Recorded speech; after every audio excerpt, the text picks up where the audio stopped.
Yo, what is up, everybody? Sarasco back again with another chapter from the story titled The Midnight Road, written by Ashley Schuletter. Remember to use the links in the description below. Show love to the author, like, comment, and subscribe. Chapter 2. The 20 miles from the sheriff's station to the McGuire farm passed in almost complete silence as the mostly darkened buildings of the small town gave way to the entirely darkened farmland that made up 90% of the area. Endless acres of corn and soybeans framed every small town in the county, up to 40 miles between communities. Lutz had spent his entire life in Richmond County, and for him, the horizon would always be where the sky met the fields.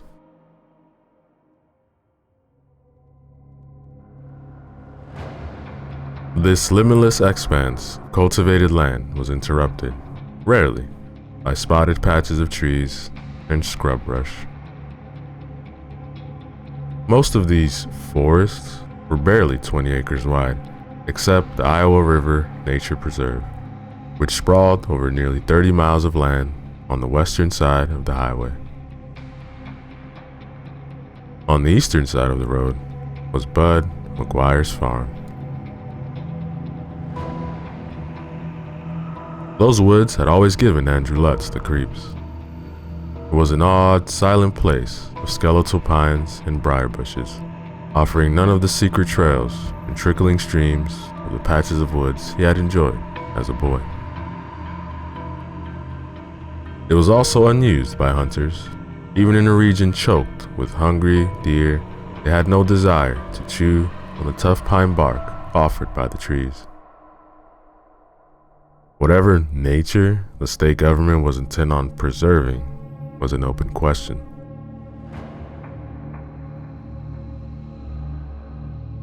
The tiniest sliver of waxing moon shone in the sky, not providing enough illumination to make out anything beyond the orange beam of the cruiser's headlights. Each man was lost in his thoughts. Sheriff Lutz had conveyed the broad strokes of the matter to his deputy as they had pulled out of the station. We have at least one casualty, likely more. Reports of a large animal, possibly a mountain lion. A mountain lion, sir? Have you looked around, Sheriff? Have you seen any fucking mountains? Look, if we're going to Bud McGuire's house, sir, you know as well as I do what we're going out there to find. Yes, Lutz thought, as he pulled into the pitted asphalt of Highway 99. I know exactly what we're likely to find. His hands itched for a cigarette, but he pushed the urge aside. He allowed his thoughts to drift to Bud McGuire and tried to ignore the seeking feeling of dread in his stomach.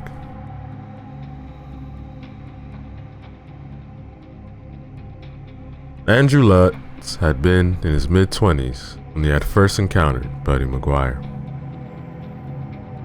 He had been out on patrol one afternoon, driving down the quiet streets of the town, when he had seen a young boy in an abandoned lot, squatting in the dust next to a dog. The dog was lying on its side.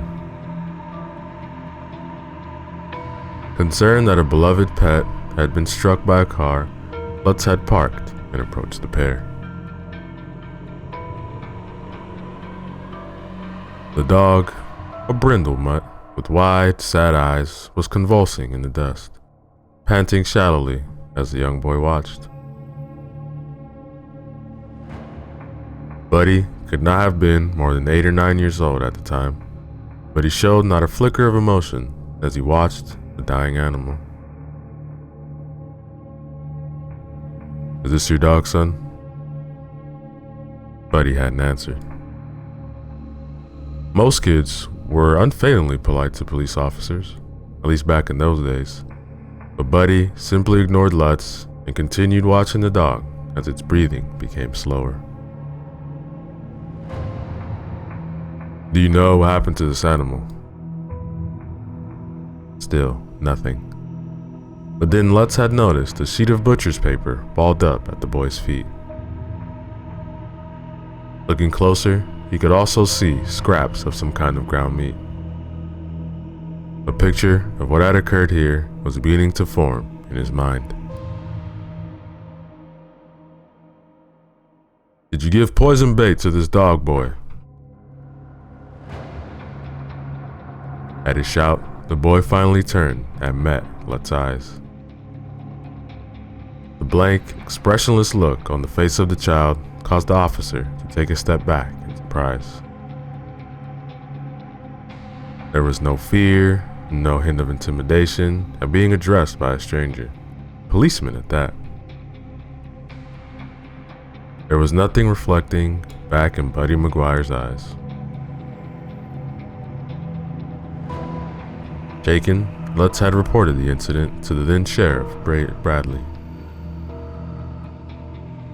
Bradley had hooked his thumbs into the sagging waistband of his trousers and pointed out that it had been a stray animal, not a cherished pet. It was a terrible death, to be sure. Local farmers often shot and poisoned strays that wandered into their property. The mutts would occasionally kill chickens, ducks, or even begin menacing the farmers' children as they play outside. It was a necessary evil, one the boy had probably learned from watching his own father. Lutz had gone back to the abandoned lot later that evening and buried the animal himself. Over the next 10 years, Buddy McGuire made a name for himself as one of those boys who were just really good at hurting people. When he was in 6th grade, an upperclassman had teased Buddy about his dirty, unkempt hair. In full view of students and teachers, Buddy had walked over to the older boy, grabbed his wrist, and twisted until bones crunched.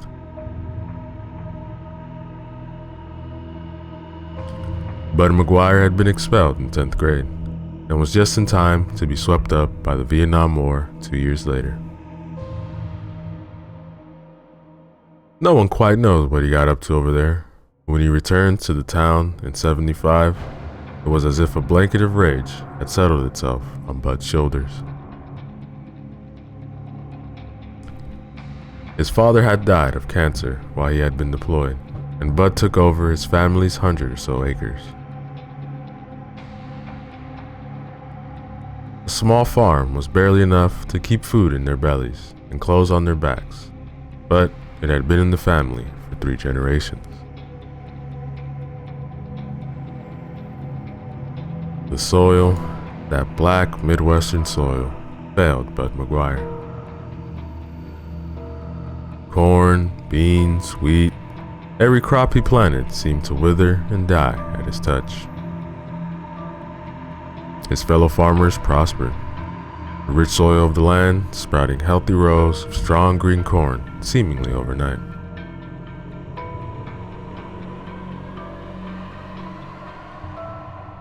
Despite all of this, Bud somehow managed to land himself a wife. In the fall of 1977, a mere 15 months later, Bud came back from the war. A pale slip of a girl was seen hanging laundry on the front lawn of the McGuire's farm. She had long, moosey brown hair with wide blue eyes that were forever fixed on the ground. Who she was, where she came from, was anyone's guess. This would have maddened the women of the community, all of whom were obsessed with the lineage, but no information on the girl could be found. She was just there one day, silently feeding chickens or beating rugs. She never came into town, never spoke to anyone.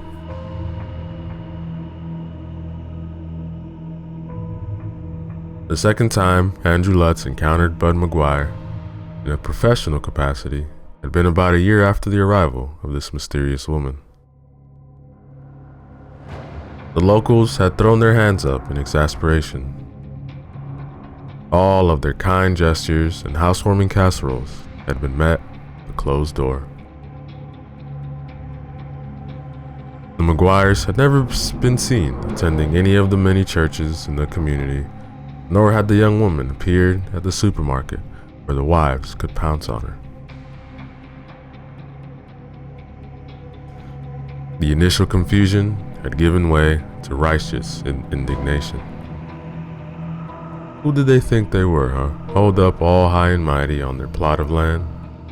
The McGuires think they were too good to associate with their peers? But as weeks dragged on, and still there was no sight of the young woman in town, winter set in. She was no longer seen outside by the few people who drove on the old country road. The offended feelings of the townspeople began to shift into concern. Was she okay? After all, Buddy had quite the temper even before his years in the jungles of Vietnam.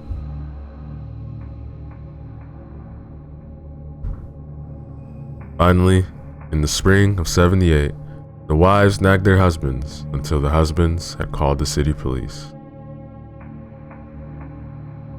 The police, in turn, called the sheriff's department to tell them that someone needed to go check on that girl, to soothe the nerves of their worried neighbors.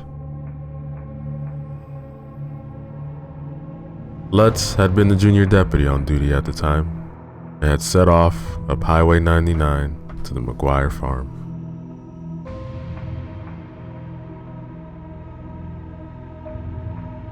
Barely 3 miles from the floodplains of Mississippi River, the ground in March was a quagmire of mud that had sucked at Lutz's boots as he stepped out of the police cruiser.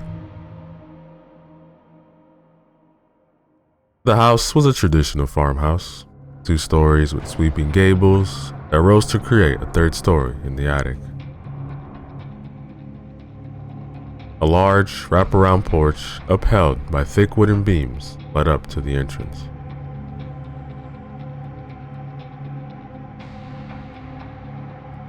Lutz had looked around warily before climbing the stairs to the porch. He had knocked twice, no answer. This had been expected, and Lutz turned away from the house and went instead around the back, where sure enough, a petite young woman was sorting fresh spring herbs into an array of bowls.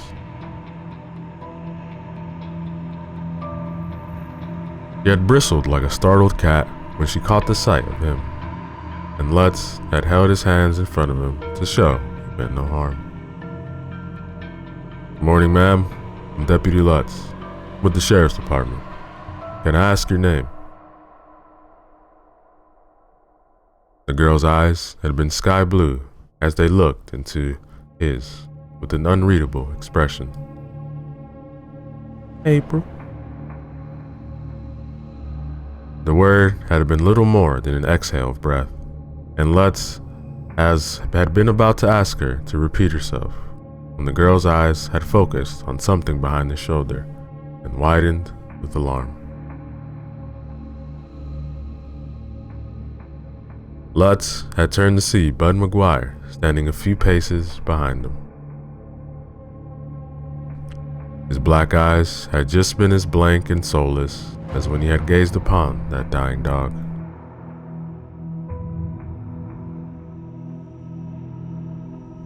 Leaning with casual menace on his shoulder, pointed at the sky, was a double-barrel shotgun with a long, sleek muzzle.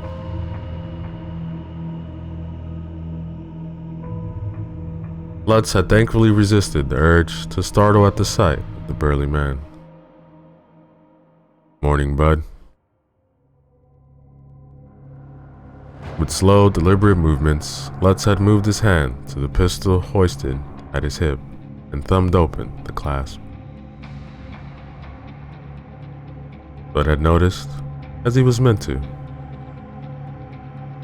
His mouth twisted in a scowl, he had replied, "You're not welcome here." It's alright, man. I'll be leaving shortly. People just have been wondering how you two have been getting up on here by yourselves all winter. Thought I'd come over and just make sure everything was okay." "Fine. You've seen. Now go." And with that, Bud had crossed a short distance between him and his new wife. Lutz had waited for him to hit her. If he did, then the deputy could bring him in to the station. But Bud just stood a few feet from the girl with a look of pure fury on his face.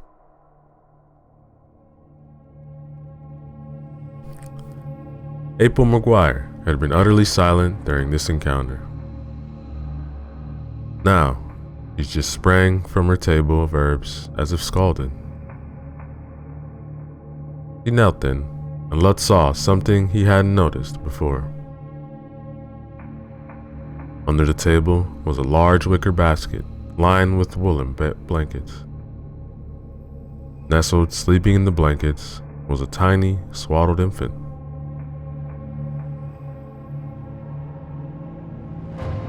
The girl snatched up the basket and fled into the house without another word. Bud had turned, the shotgun still balanced on his shoulder. "This is my property. Ain't no crime been committed. You got no right to be here." Bud's words, spoken in the same eerie, deadpan voice, were all true. April McGuire had not accused Bud of anything. It wasn't against the law to hold a firearm while standing on your own land. There was nothing more for Lutz to say, so he had retreated back to the cruiser, headed back to the station.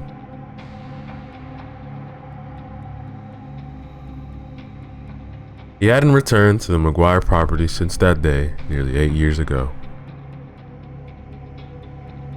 The McGuires had been seen no more than a handful of times in those 8 years, most often driving in Bud's battered Dodge Ram as the family returned or drove away along Highway 99.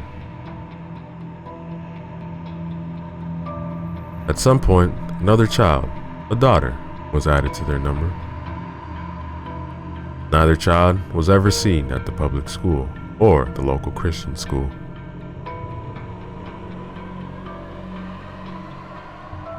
Many times, Lutz had driven slowly down the country road, hoping to see April McGuire or her children out in the yard. But the house had been shuttered and silent, and Lutz had been forced to keep driving. Over the years, most of the people in the community had long since stopped gossiping about the McGuires. Everyone sympathized with the lonely young woman isolated with her children and Bud's anger. But these were also a conservative group who prized their right to privacy. As long as there was no apparent problem at the McGuire farm, everyone merely shook their heads and went on about their lives, even though they all knew the ultimate outcome was likely to be.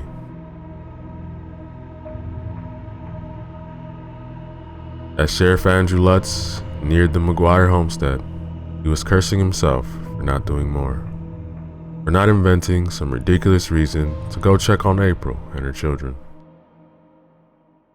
He only hoped he wasn't too late. Sir?" The voice of Billy Hudson suddenly snapped Andrew Lutz out of his guilt and grief. Consumed by his ghoulish thoughts, he was about to miss the blind curve in the road leading up to Bud's farm. The heavy police cruiser was instead aimed directly at a large pine tree. That, ladies and gentlemen, is the end of chapter 2.